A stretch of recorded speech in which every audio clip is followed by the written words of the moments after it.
Welcome back to WCI-TV, sponsored by Tower MSA Partners. I'm Bob Fryer, and my friend Dan Anders, Chief Compliance Officer with Tower MSA, is here. You and I spoke, I think, about 4 years ago, Yes. sitting exactly right here. So you all have been a sponsor all that time, but actually for 9 years. 9 since years. its inception. Yeah. Tell me why. Why the importance to be here at WCI? Yes, thanks, Bob. Yeah. I think for us, it is just such a unique opportunity to sponsor WCI-TV. When you look at what the conference brings in terms of, yesterday with Give Kids the World and the gala that followed that service day, and then the just incredible sessions here, just so many different sessions, the exhibit hall, and it offers an incredible opportunity for the attendees at this conference. And WCI-TV is just so unique. You don't see this at other work comp conferences, and be able to highlight what's happening during the course of the week. And a tradition for us has been, I think every year we've done a different theme, something that resonates with the work comp community.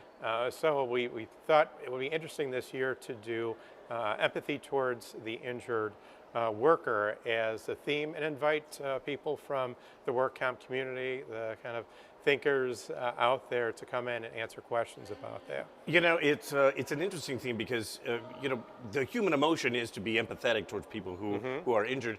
But in your case, you don't actually meet with the person who is injured. You don't often do. Yeah. So you're sort of removed from them. So why was it important to choose empathy for this? Yeah, so us as, when we do Medicare compliance, we tend not to meet them individually or even talk to them. But, the claims professionals, insurance adjusters, they're certainly directly interacting with them. And, in terms of empathy and how I think about it is, you're used to all these lights, as we talked about beforehand, and knowing which camera to look into. This is your world. This is your life. But even throw me into this, and it kind of only some people will get this reference. But Ralph Cramden on The Honeymooners, who, if you put the camera on him, he's going to go humana humana, and say, instead of I drive a bus, I drive a bus.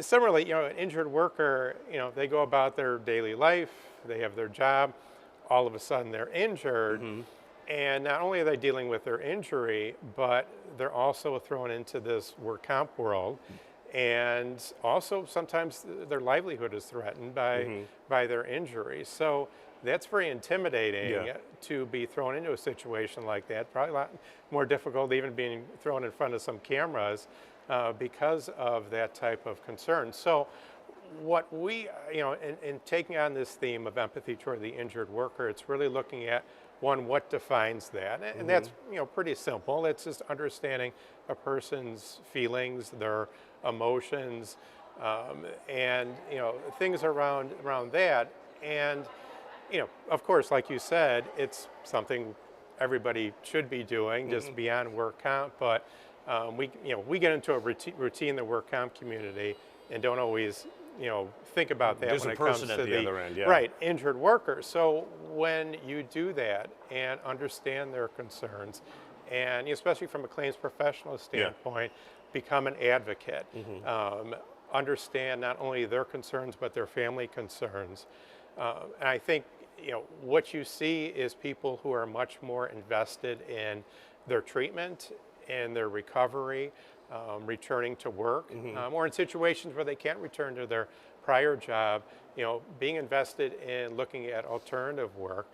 And ultimately, if it's a case that settles, if you have someone that knows that they have an advocate on their side, they're more likely to settle a case without getting an attorney and getting litigation involved, and becoming much more of a difficult process. So we're going to have several folks this week from the payer insurer community to do interviews and answer questions about exactly how they're utilizing empathy and their claims management toward their injured workers. Let me, real quick, I know WCI-TV is going to be your highlight for the week, obviously, but what else you got going on this week? Yeah, so our day-to-day job is Medicare secondary payer compliance, but we really think of ourselves as a settlement company.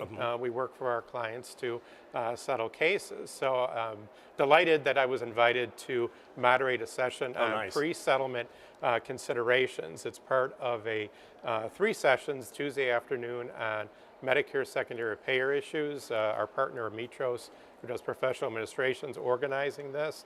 And the big news on this is the CMS folks who manage the Medicare program in Baltimore, they're here in person. They've been via video the past few years. So 3 of their management teams going to be here. So it's a great opportunity to meet them in person, to ask them questions. I've got to know them over the past several years in what I do. So I invite everybody that touches MSP at all to come to those sessions on Tuesday. Sounds good. Dan, good to talk to you again. Yeah. Let's not have it be 4 more years before we Certainly. do this again. All right. Nice talking to you. For WCI-TV, sponsored by Tower MSA Partners, I'm Bob Fryer.